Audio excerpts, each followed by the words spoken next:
será movido en tu nombre, Cristo. Cae el enemigo y yo lo gritaré, Dios es bueno.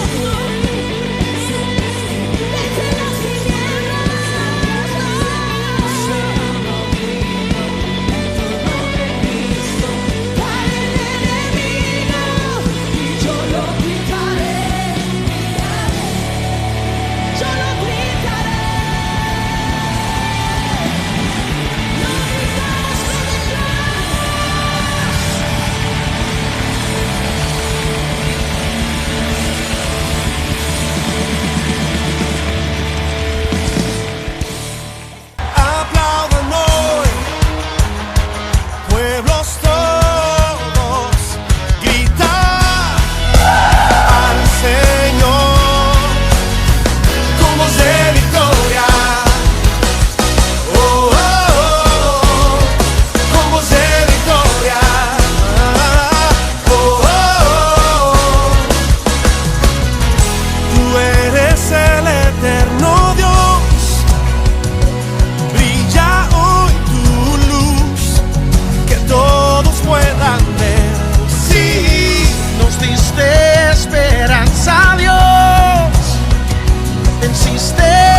estar en la presencia de tu divinidad, al contemplar la hermosura de tu santidad, mi espíritu se alegra en tu majestad. Te adoro a ti, te adoro a ti. Cuando veo la grandeza de tu dulce amor y compruebo la pureza de tu corazón, mi espíritu se alegra en tu majestad. Te adoro a ti, te adoro a ti. Y al estar aquí delante de ti, te adoraré. Postrado ante ti, mi corazón te adoro, Dios. Y siempre quiero estar para adorar y contemplar tu santidad. Te adoro a ti, Señor, te adoro a ti.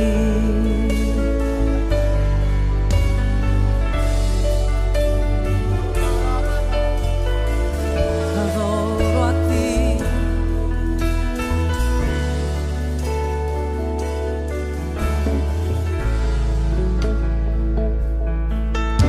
Al estar en la presencia de tu divinidad y al contemplar la hermosura de tu santidad,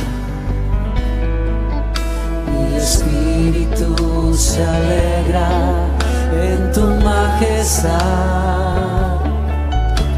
Te adoro a ti, te adoro a ti. Cuando veo la grandeza de tu dulce amor y compruebo la pureza de tu corazón, mi espíritu se alegra en tu majestad. Te adoro a ti, te adoro a ti. Y al estar aquí delante de ti, te adoraré. Postrado ante ti, mi corazón te adora, Dios. Y siempre quiero estar para adorar y contemplar tu santidad. Te adoro a ti, Señor, te adoro a ti. Y al estar aquí delante de ti, te adoraré.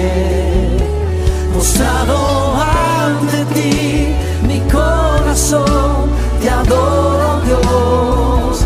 Y siempre quiero estar para adorar y contemplar tu santidad. Te adoro a ti, Señor, te adoro a ti, Señor, te adoro a ti, Señor, te adoro a ti.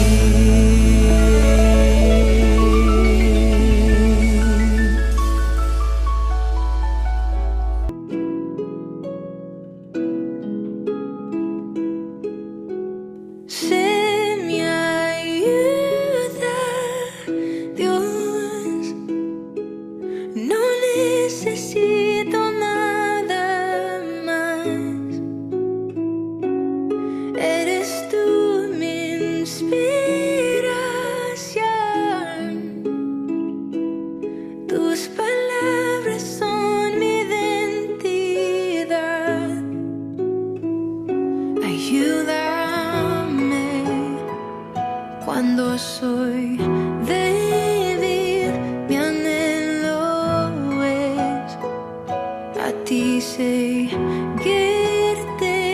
tal como soy.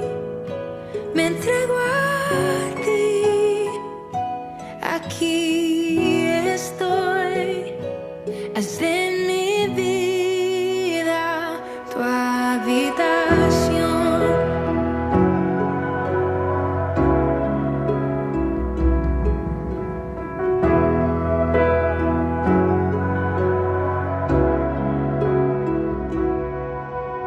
Sé mi ayuda, Dios. No necesito nada más. Pon tu aliento en mi interior, que yo pueda hacer tu voluntad. Ayúdame cuando soy débil, mi anhelo es a ti seguirte tal como soy. Me entrego a ti, aquí estoy. Haz de mi vida tu habitación.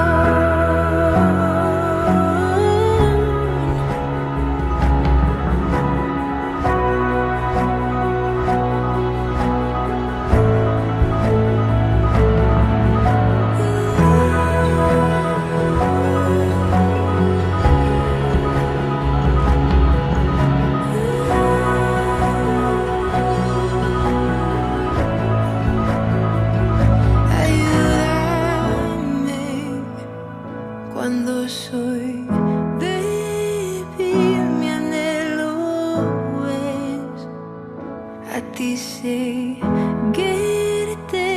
tal como soy.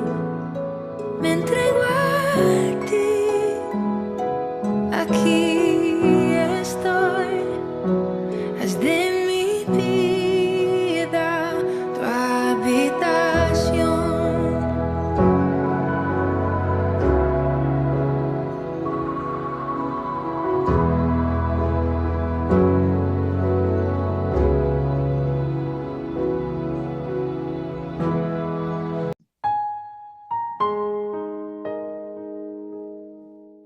Después de este tiempo de adoración y alabanza, nos convoca también el estudiar la palabra del Señor.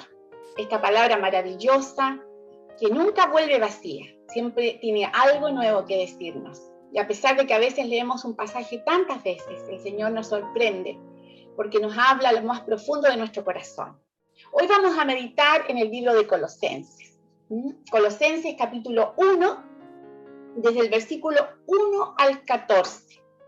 Pablo y Timoteo escriben a la iglesia de Colosenses, a la que Pablo nunca había ido, porque por distintas razones, ¿no? Y Pablo amaba a los hermanos de Colosas igualmente, a pesar de que no les conocía, él los amaba y estaba enterado de todo lo que sucedía ahí. Igualmente los hermanos de Colosas oraban, intercedían por Pablo y también le ayudaban en su ministerio. Pablo estaba enfrentando acá un caso, ¿no?, de personas que se habían entrometido en la iglesia, como ya hemos visto en otras ocasiones, y estaban tratando de transformar la palabra de Dios y de tergiversar la enseñanza.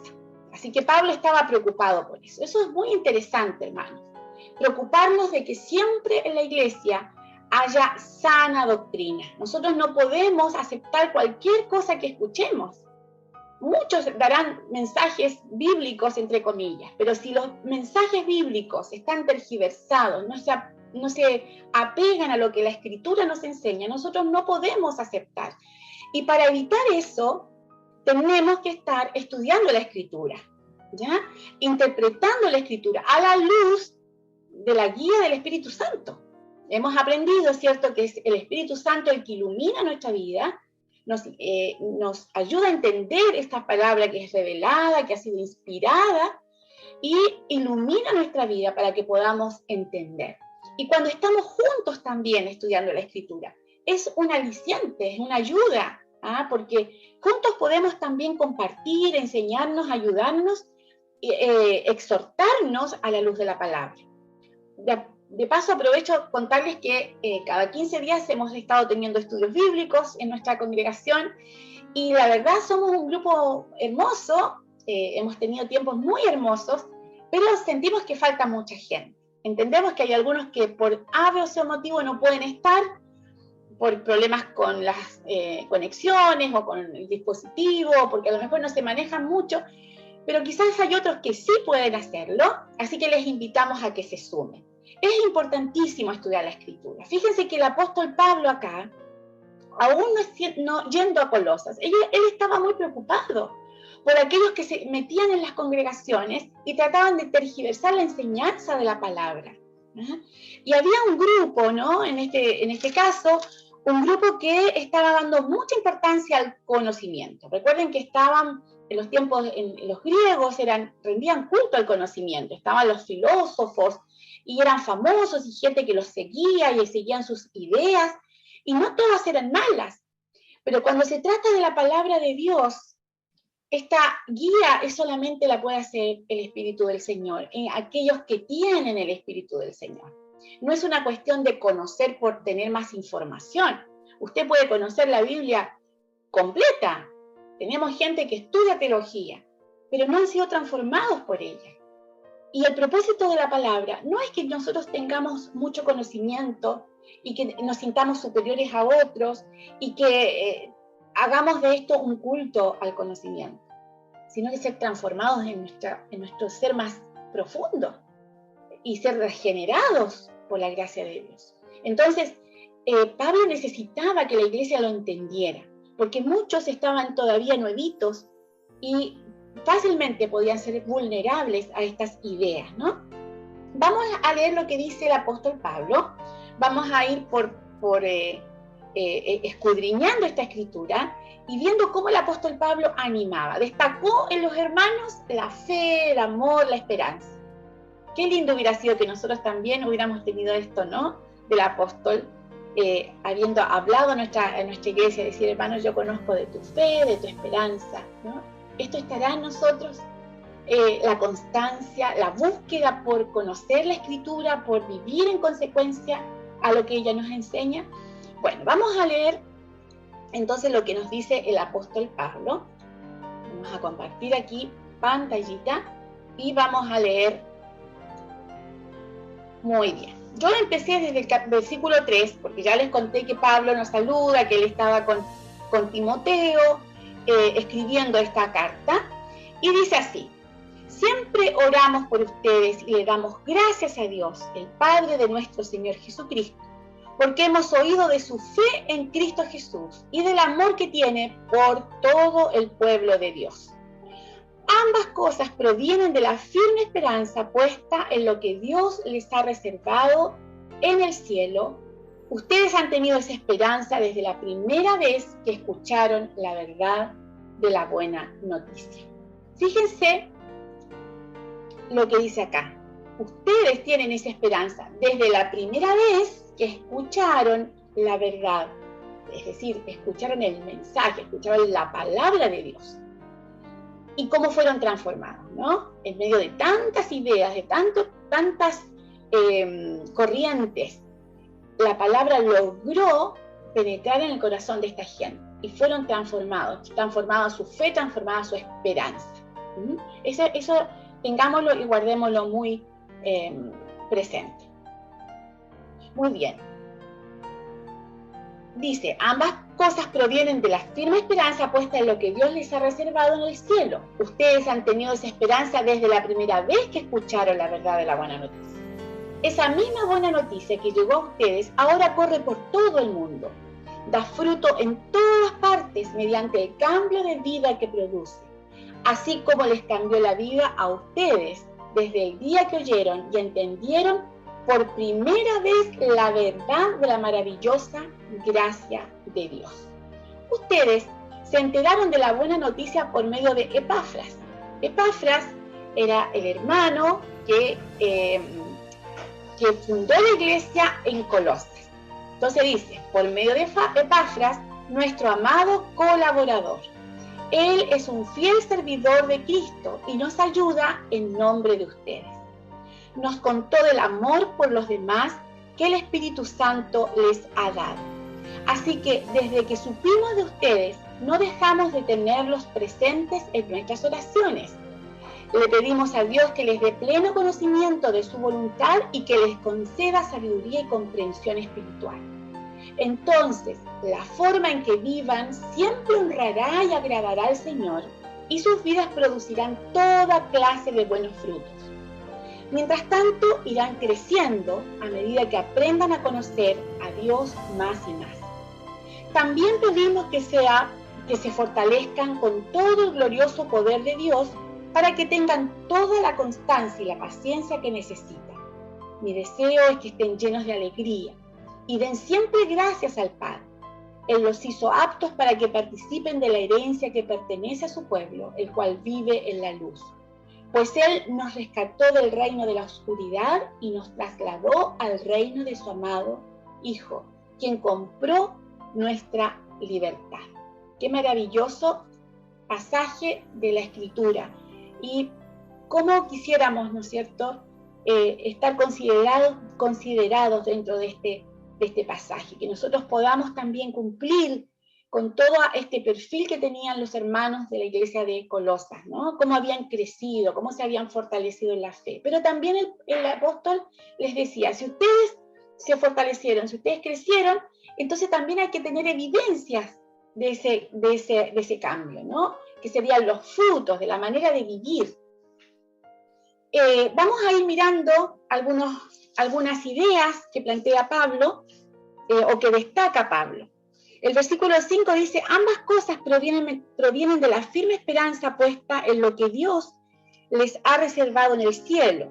Ustedes han tenido esa esperanza desde la primera vez que escucharon la verdad de las buenas noticias. Fíjese que Pablo esto también lo destaca en otras ocasiones. Vamos a mirar lo que le dice Pablo a los efesios, hablando acerca de esta buena noticia y del fruto. Dice, y ahora ustedes, los gentiles, también han oído la verdad, la buena noticia de que Dios les salva. Además, cuando creyeron en Cristo, Dios los identificó como suyos al darles el Espíritu Santo, el cual había prometido tiempo atrás. Efesios 1:3. Fíjense la importancia de recibir la buena noticia, la palabra.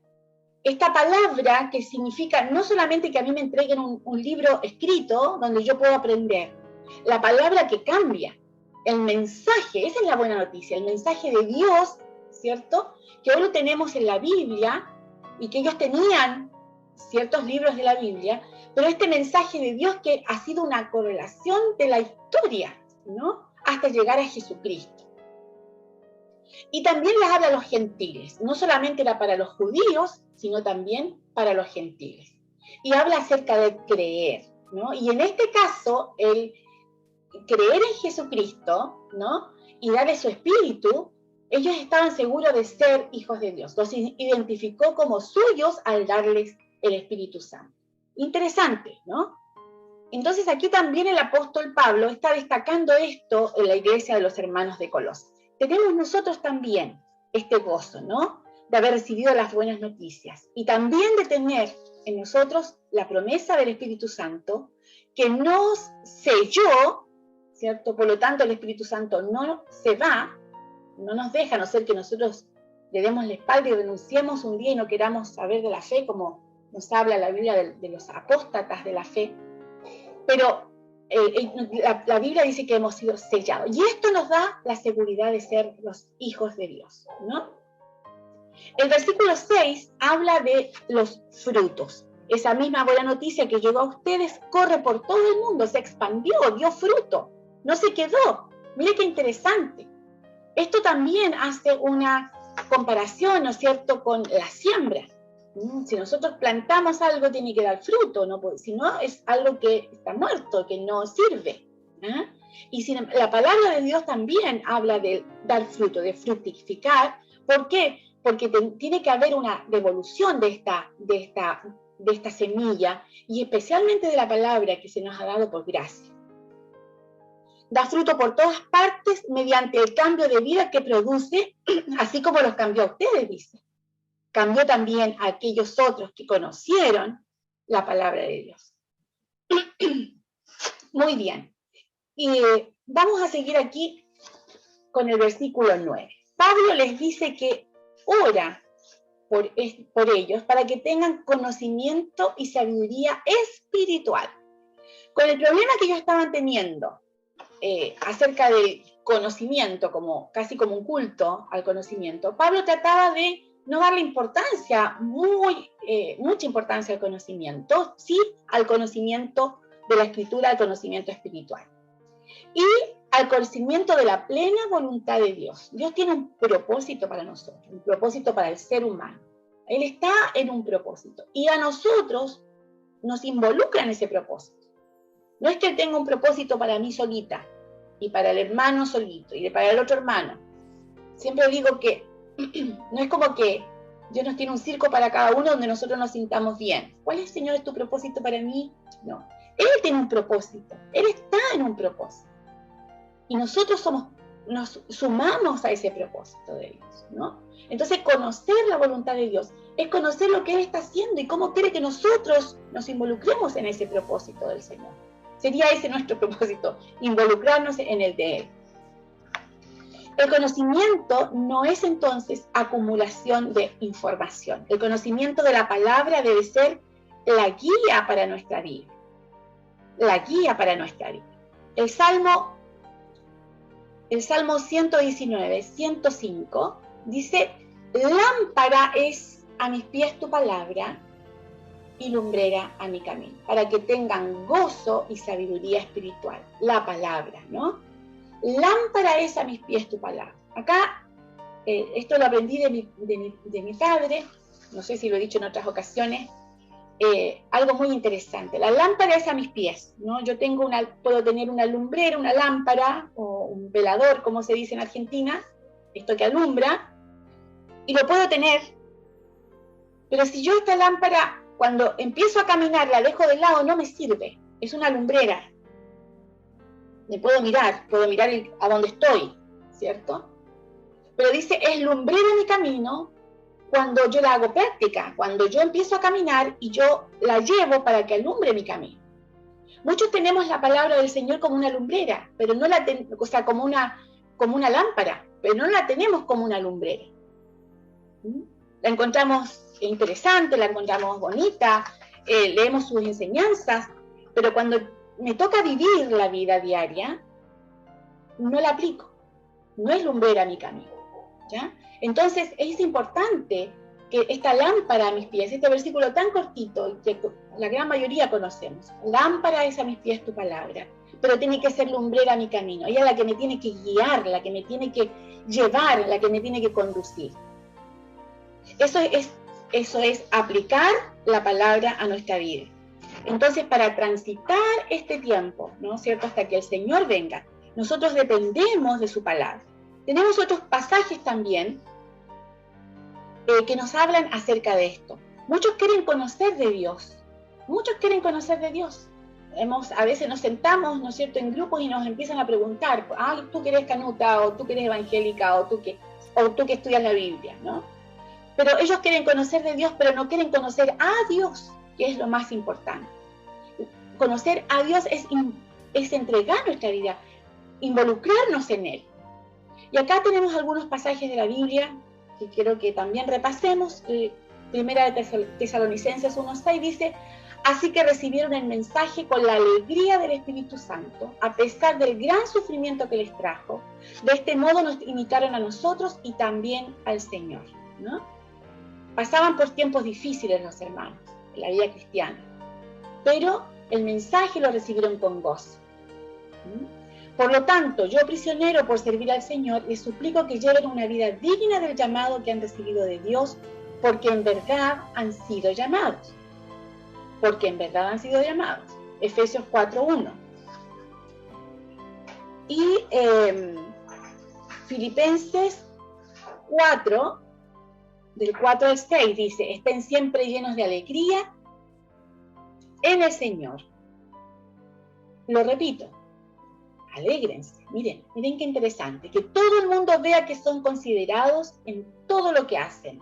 Recuerden que todo el mundo vea que son considerados en todo lo que hacen. Recuerden que el Señor vuelve pronto. Perdón, me confundí ahí. No se preocupen por nada, en cambio oren por todo y díganle a Dios lo que necesitan y denle gracias por todo lo que Él ha hecho. Filipenses 4, del 4 al 6. Estoy leyendo una versión de la Nueva Traducción Viviente. La otra Reina Valera diría, por nada estéis afanosos, si no sean conocidas vuestras peticiones delante de Dios, ¿eh? Con oración y súplica. Bueno, muy bien. Entonces, para que tengan gozo y sabiduría, nosotros recibimos con el mensaje, la guía del Espíritu Santo a pesar de las adversidades. ¿Eh? También vivimos una vida digna, obedientes al Señor. Y también no nos afanamos en la vida, sino que dependemos del Señor y llevamos nuestras peticiones, nuestras súplicas delante de Él, ¿eh? Y con fe, con confianza y con gratitud. ¿Bien? Muy bien. En la vida nosotros tenemos algunos ejemplos, ¿no? Y el Señor Jesús, que era muy sabio en su forma de enseñar, Él comenzó a enseñar la Escritura y enseñaba las verdades espirituales que Él quería, usando algunas estrategias que diríamos hoy son estrategias pedagógicas, pero la verdad es que Él fue un gran maestro. Y el Señor se preocupaba porque la gente pudiera entender las ideas, las cosas abstractas, las pudiera entender con una enseñanza concreta. Por esa razón es que Él usaba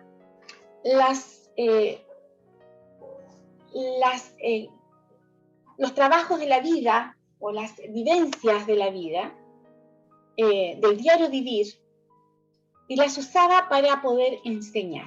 Y ahí aparecen entonces, en las enseñanzas de Jesús, las parábolas. Las parábolas eran aplicaciones que el Señor hacía de acciones del diario vivir para poder enseñar verdades espirituales.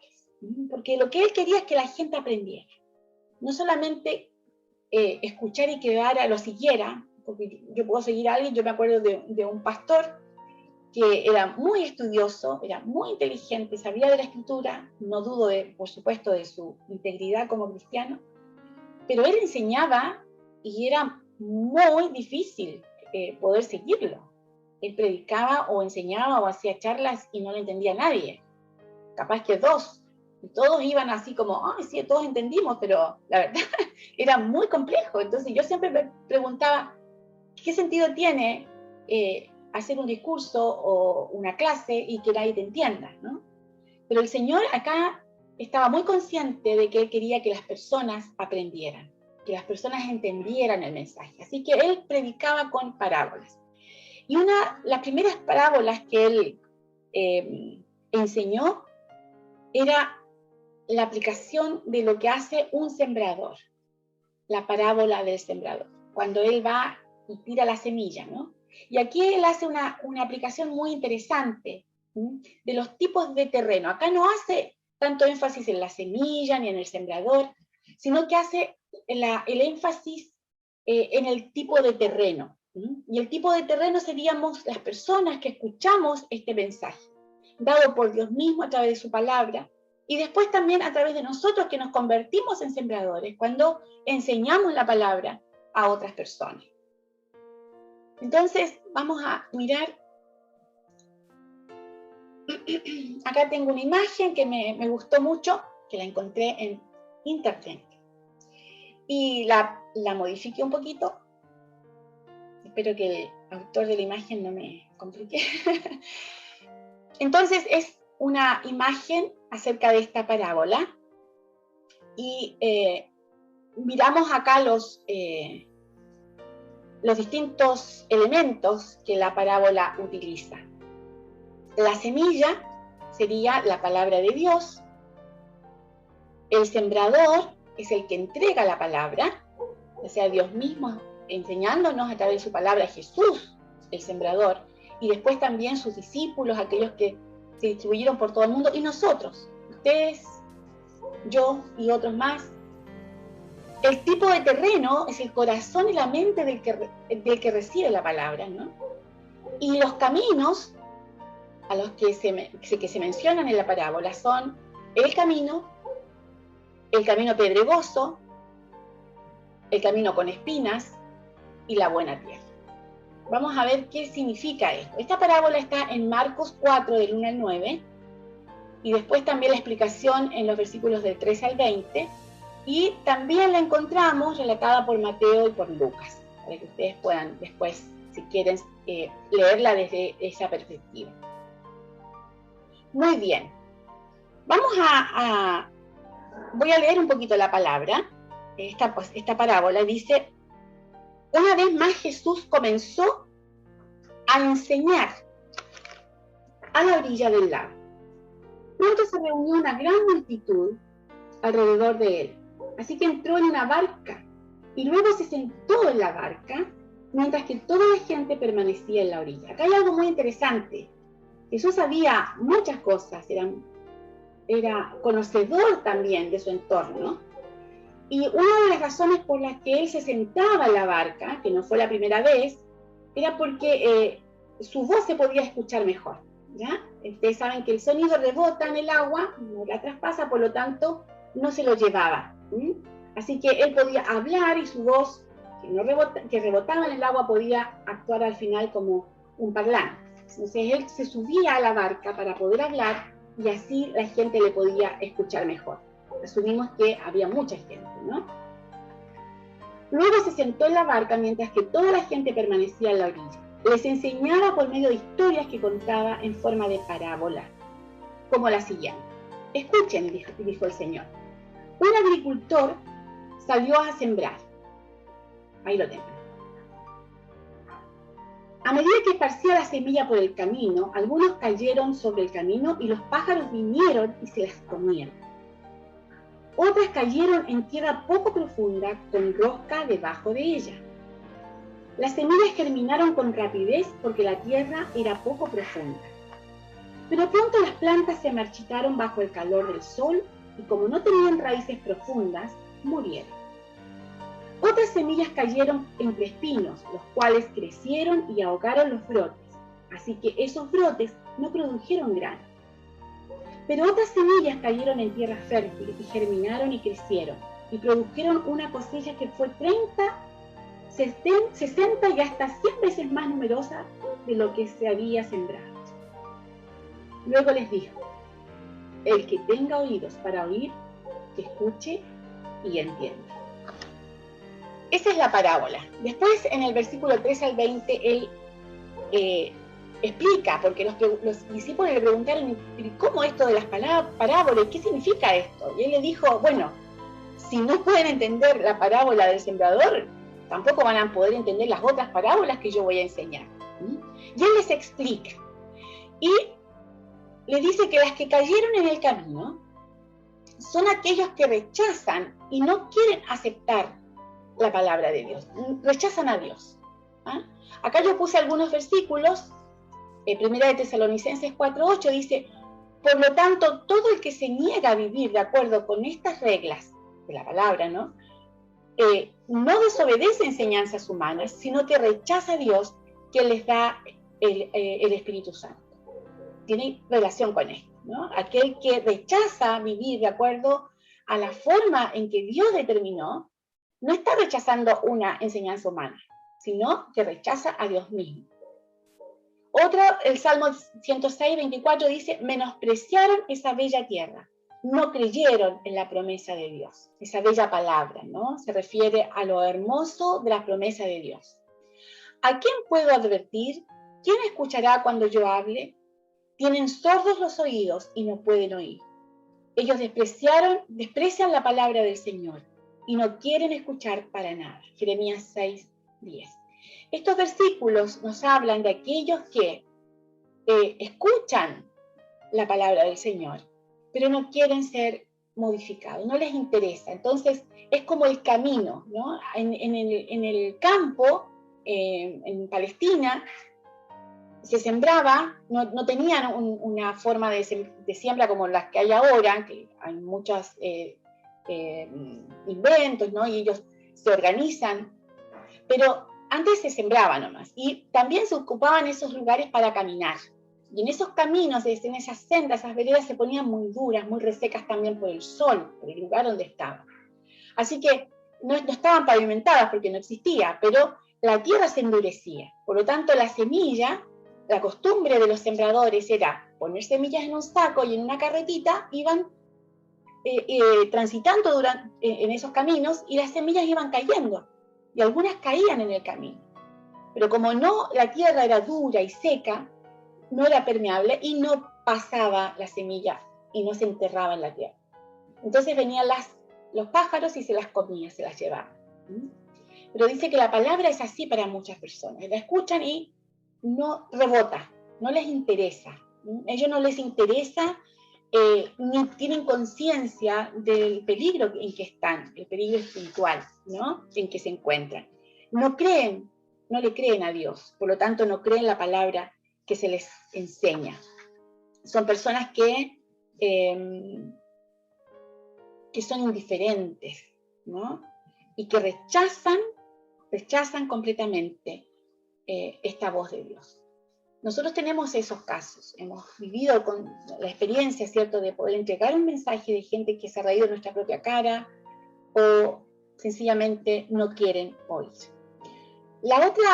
El otro ejemplo es aquellas que cayeron en camino pedregoso. Las que cayeron en camino de pedregoso son muchos cristianos, entre comillas, ¿no?, que reciben la palabra por emociones o por interés.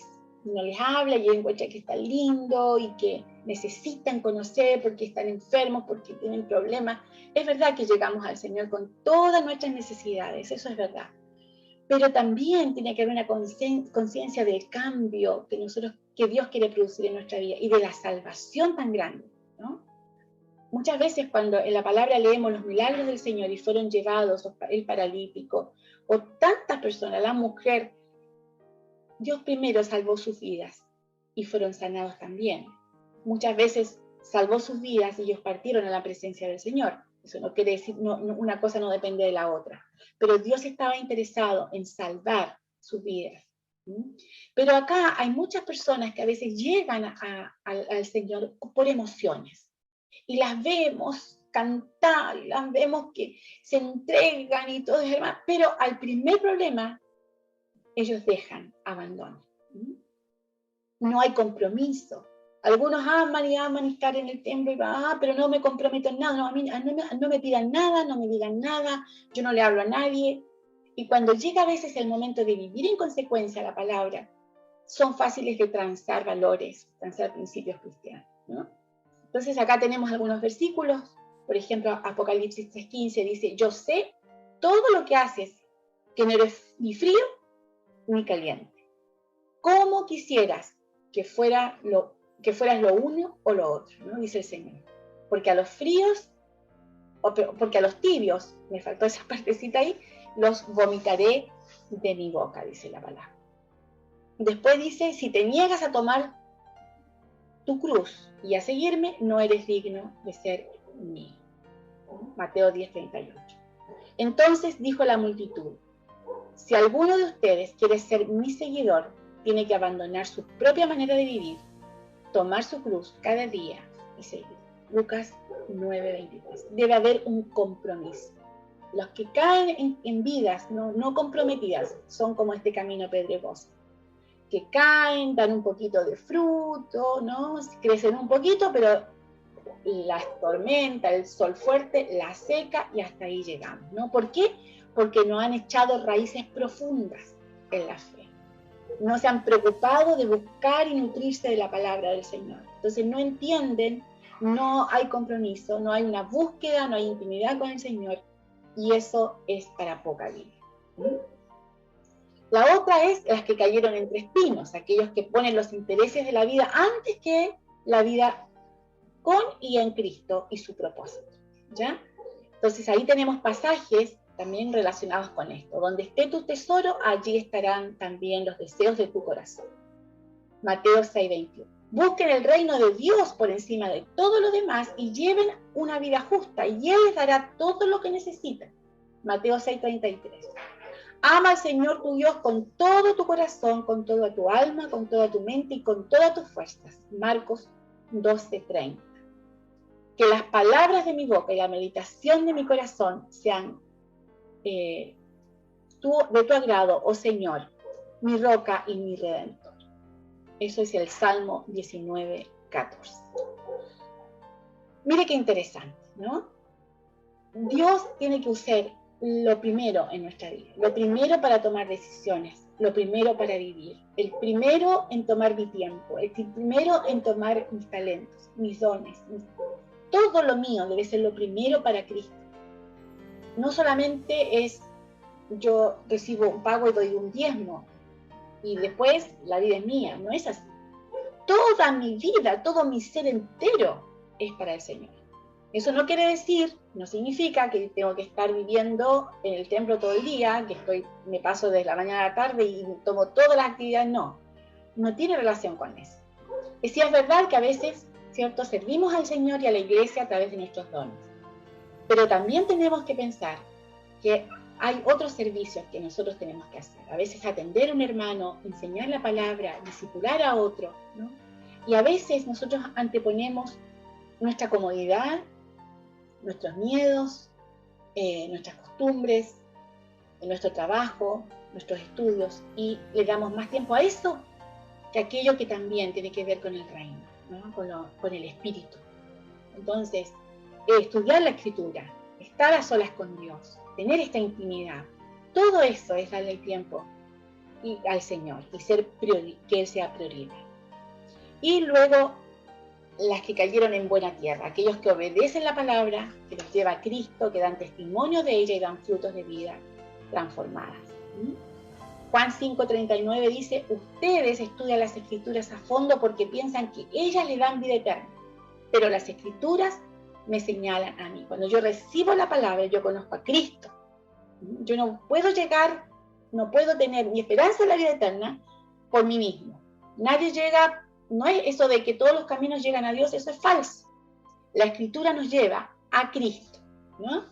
Desde la niñez se te ha enseñado las Sagradas Escrituras, le decía Pablo a Timoteo, las cuales te han dado la sabiduría para recibir la salvación que viene por confiar en Cristo Jesús y caminar en esa salvación, que no es solamente cuando Cristo venga, es hoy, transitamos en esa salvación. Pues han nacido de nuevo, pero no una vida que pronto se acabará. Su vida durará para siempre porque proviene de la eterna y viviente palabra de Dios. Primera de Pedro 1:23. Y felices son los que obedecen sus leyes y lo buscan con todo el corazón. Salmo 119:2. Felices los que obedecen sus leyes y lo buscan con todo el corazón. Esto es una buena tierra. Estas son personas que abren su vida, que son receptivas a la palabra, permeables a la palabra, que han sido transformadas, que caminan a la vida eterna en este camino de salvación y que tienen gozo en el corazón, a pesar de los problemas, a pesar de las adversidades, a pesar de las situaciones adversas. Ellos viven en consecuencia con la palabra del Señor. Muy bien. Hermanos queridos, así como la palabra es una bendición a nuestra vida, también tenemos que nosotros preguntarnos, ¿qué tipo de tierra soy yo? ¿Qué tipo de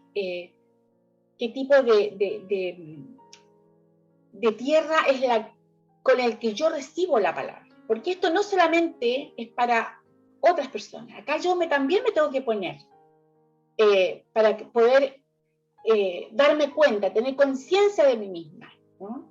Muchas veces a lo mejor en algunas áreas de mi vida soy como el camino, que la palabra me habla y yo me hago la loca, no entiendo, no me transformo, no hay, porque también puede pasar, ¿no? O a veces tengo tanta emoción, ¿cierto? Y vivo de las emociones. Voy al culto y me lleno de emoción y salgo y después, cualquier cosita que me pase, boom, me voy abajo de nuevo.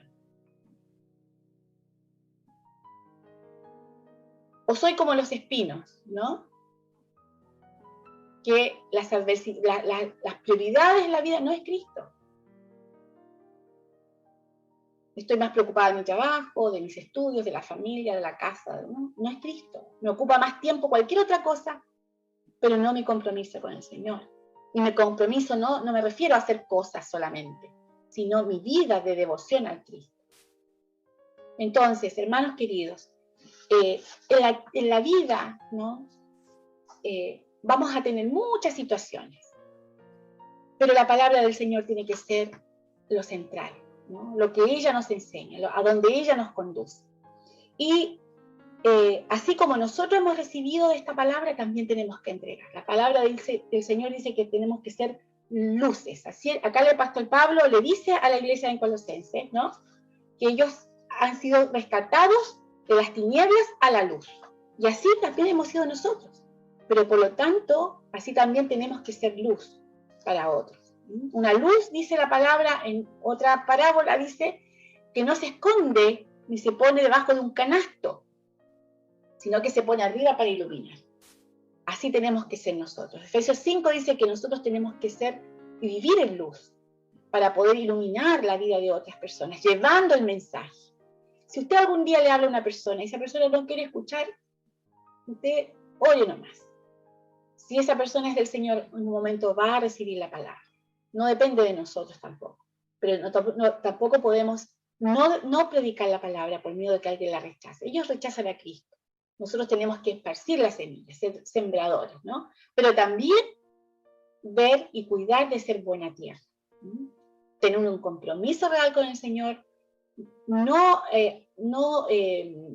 anteponer otras cosas como prioridades, sino que el Señor sea lo primero en nuestra vida. Así que el apóstol Pablo, que habló a los colosenses, ¿no? Y que les enseñó esto y que les animó a vivir en consecuencia, también nos habla a nosotros. Nos dice, yo conozco que tú has sido transformado por la palabra, pero también tienen que vivir con gozo, dar testimonio, vivir en consecuencia, ser luces porque ustedes también fueron traídos de las tinieblas a la luz. Así que las preguntas que yo quisiera dejarles son las preguntas que me hago a mí misma. ¿Qué tipo de tierra estoy siendo? ¿Qué tipo de terreno estoy siendo? ¿No? ¿Cómo es mi compromiso con el Señor? ¿Solo recibo? Cuando yo siembro la tierra me da. Si pongo una semilla de tomate, me da tomate, ¿cierto? Si pongo una semilla de sandía, me da sandía. Si el Señor siembra en nuestra vida, yo tengo que dar fruto. Y no tengo que dar frutitos, tengo que dar frutos. Por lo tanto, también tengo que preocuparme de esto. ¿Cómo es nuestro servicio? ¿Mis frutos son dignos del Señor a quien digo amar? Que el Señor nos bendiga, hermanos. Quedémonos con esta palabra y pensemos en ella. Yo a medida que voy hablando estoy pensando, ¿no? Tantas cosas que se me vienen a la mente y a medida que podía estudiar este pasaje, que lo he leído tantas veces, sin embargo el Señor vuelve a hablar a mi corazón, porque constantemente tenemos que estarnos revisando y tenemos que estar con nuestras lámparas encendidas, como dice otra palabra, porque Cristo viene y está pronto para venir a buscar a nosotros, a su iglesia. Que el Señor nos bendiga, que tengan una hermosa semana, el Señor les guarde.